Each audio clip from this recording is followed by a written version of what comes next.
Hello, my name is Dane Schultz. I am the Grounds and Landscape Supervisor for the Jamestown Yorktown Foundation, and I'm very excited about this project and today. I'm standing here with Linda and Dan, and they're from the Master Naturalist Society here in the James City County, and they have taken on an amazing project that will really help with the interpretation and sharing the knowledge with the Paspahegh town.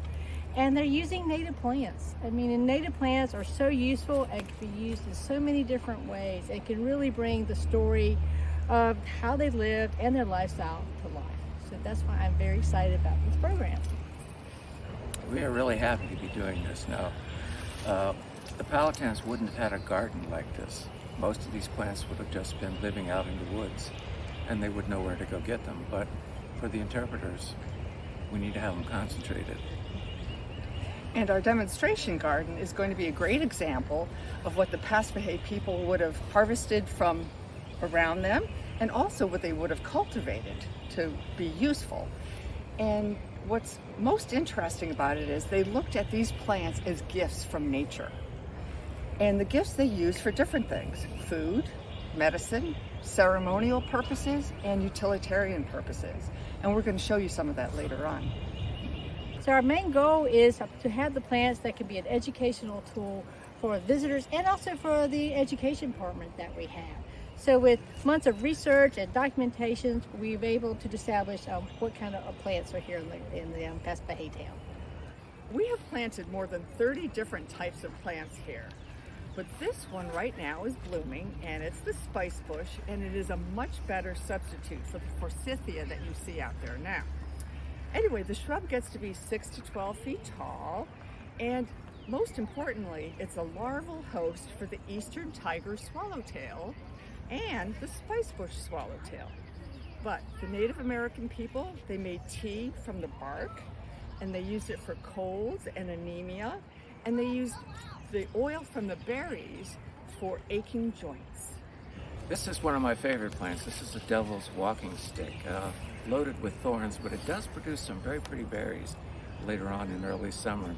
The roots were actually used to make a salve for inflammation. They would mix that with animal fat. The beauty of our demonstration garden is that not only is it going to be friendly for pollinators and wildlife, but we're also going to use this as an opportunity to educate visitors about what they can do in their own backyards, which is really exciting.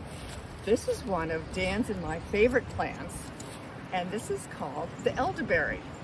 It is a tree that can get up to 15 feet tall, and the pollinators love the flowers. Birds and mammals eat the berries, and every part of the tree is used by the Paspahegh people. The berries are used for a tonic for rheumatism, salves for burns. The branches are used for musical instruments, pipes and arrow shafts. And the flowers have brought down fevers. It's a wonderful all-purpose plant.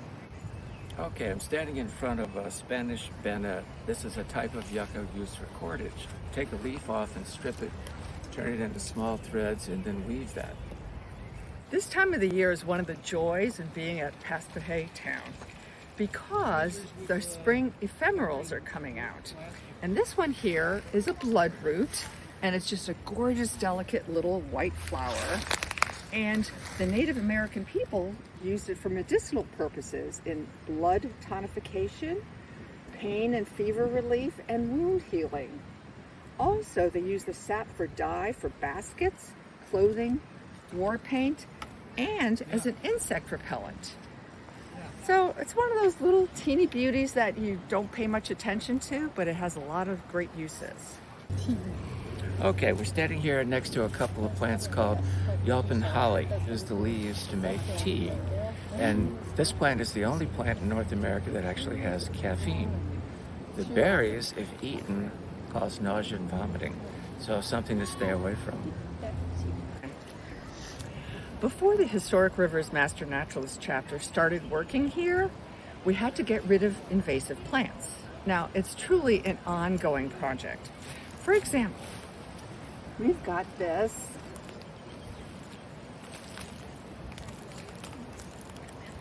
And this is a bad boy we don't want. It's a honeysuckle, and it was growing all over here, so we're trying to get rid of it. Why are they bad? Because they displace native plants, and if you don't have native plants, then you don't have native insects, and if you don't have native insects, then you don't have the birds. So it destroys ecosystems. So we're all about supporting and maintaining the natural ecosystem of this area. I'm standing here with a nice prickly pear cactus. One of the only cactuses that actually grows in Tidewater, Virginia. This will produce a fruit that's edible, and the juice from it can be used as a dye. Of real interest to me is these large needles can be used for sewing. Okay, we've got an American hazelnut here.